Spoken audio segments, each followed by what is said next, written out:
Assalamualaikum warahmatullahi wabarakatuh. Marhaban. Jadi, saya buat video ini sebagai tugas akhir dari program Tarkibi 1 yang saya ikuti di kursus bahasa Arab online Al-Azhar Pare. Di kelas Tarkibi kita belajar tentang gramatika atau tata bahasa Arab. Ustazah kami, Ustazah Indah, meminta kami untuk membuat satu video yang berisikan penjelasan tentang satu saja materi yang pernah kita pelajari di kelas. Untuk itu, saya memilih materi tentang isim isyarah karena menurut saya itu yang cukup mudah untuk dijelaskan. Isim isyarah itu apa sih? Oke, jadi isim itu artinya kata benda dan isim isyarah artinya kata tunjuk. Jadi kira-kira artinya kata tunjuk benda. Nah, sebelum saya menjelaskan tentang isim isyarah, saya ingin menjelaskan dulu nih tentang isimnya sendiri. Karena dalam bahasa Arab, isim itu dibagi dari dua segi. Yang pertama dari segi jenisnya, dan yang kedua dari segi jumlahnya. Dari segi jenisnya, isim itu terbagi lagi menjadi dua, yaitu isim mudzakkar yang artinya isim yang bersifat maskulin, dan yang kedua adalah isim muannats, artinya isim yang bersifat feminin. Apa sih maskulin dan feminin ini? Jadi gini, dalam bahasa Arab setiap kata benda memiliki gender atau jenis kelamin, tapi bukan berarti benda itu punya kelamin ya, bukan seperti itu. Ini hanya seperti sifat feminin atau sifat maskulin yang menyertai benda tersebut. Sebagai contoh, untuk isim mudzakkar atau yang bersifat maskulin, contohnya adalah rumah atau baitun. Sedangkan untuk isim muannats atau yang bersifat feminin, contohnya adalah sayyarotun atau mobil. Nah, bagaimana cara membedakannya? Cara membedakannya ini yang pada umumnya ya, karena pasti nanti akan ada pengecualian tertentu. Tapi yang paling mudah dan paling umum adalah dengan melihat apakah di akhir suatu kata tersebut ada tak marbuto atau tidak. Kalau ada, itu adalah isim muannats atau feminin. Nah, yang kedua nih adalah tentang isim dilihat dari segi jumlahnya. Oke, isim dari segi jumlahnya dibagi menjadi 3. Yang pertama, isim mufrad atau artinya jumlahnya 1 atau tunggal. Yang kedua adalah isim mutsanna yang artinya berjumlah 2. Dan yang terakhir adalah isim jamak yang artinya berjumlah lebih dari 2 atau plural. Oke, sekarang kita masuk ke penjelasan tentang isim isyarah. Isim isyarah dibagi menjadi 2. Yang pertama, kata tunjuk dekat atau ini, dan yang kedua adalah kata tunjuk jauh atau itu. Oke, kita lihat di tabel ya. Nah, di tabel ada ini dan ada itu. Yang pertama kita mulai dari ini dulu. Ini 1 untuk isim mudzakkar kita menggunakan hadza. Dan untuk isim muannats kita gunakan hadhihi.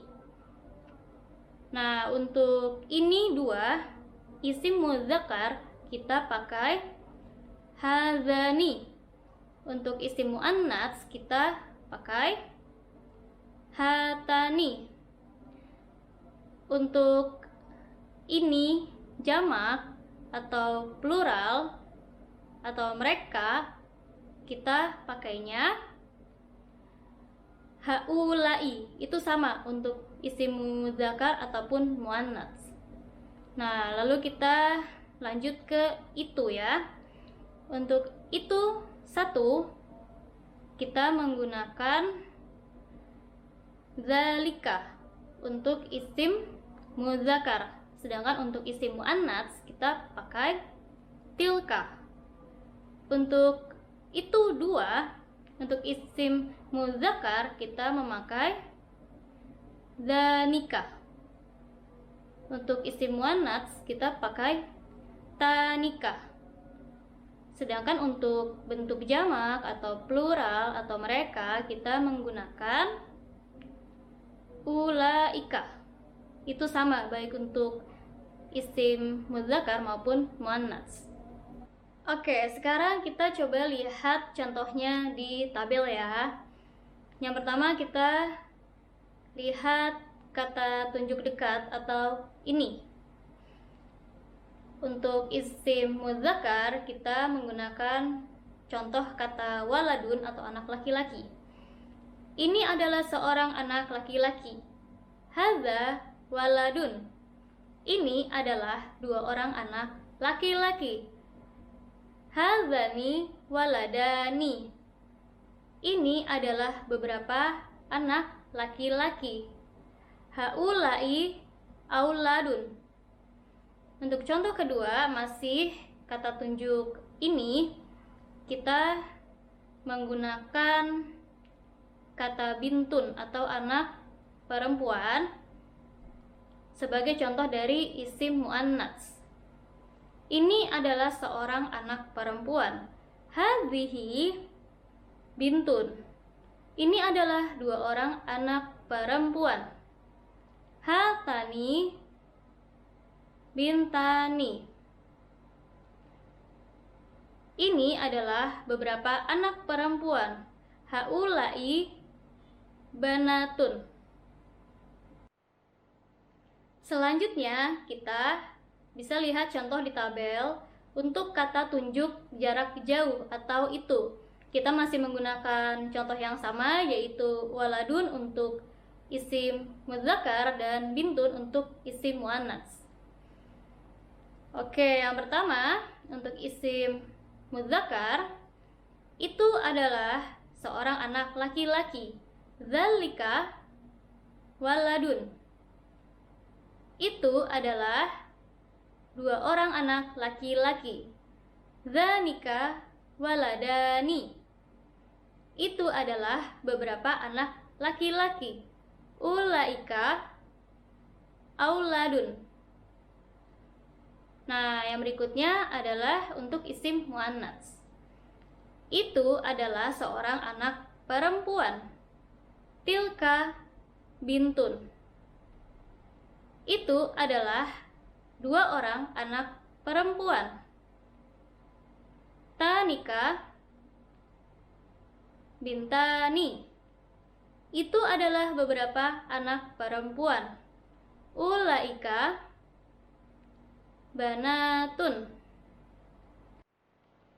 Sebelum saya mengakhiri penjelasan ini, ada sedikit yang ingin saya jelaskan tentang isim isyarah jamak. Bahwa haulai dan ulaika hanya digunakan untuk isim yang berakal. Lalu bagaimana untuk isim yang tidak berakal? Maka menggunakan isim isyarah untuk isim mufrad muannats. Misalnya, ini adalah pulpen. Maka menjadi hadhihi aqlamun. Itu adalah buku-buku. Tilka kutubun. Baik, saya kira cukup sampai di sini. Semoga penjelasan dari saya cukup mudah untuk dimengerti. Sekiranya ada kesalahan dalam penjelasan saya minta maaf dan boleh juga untuk dikoreksi. Harap maklum karena ini adalah proses pembelajaran. Syukron jazilan. Wassalamualaikum warahmatullahi wabarakatuh.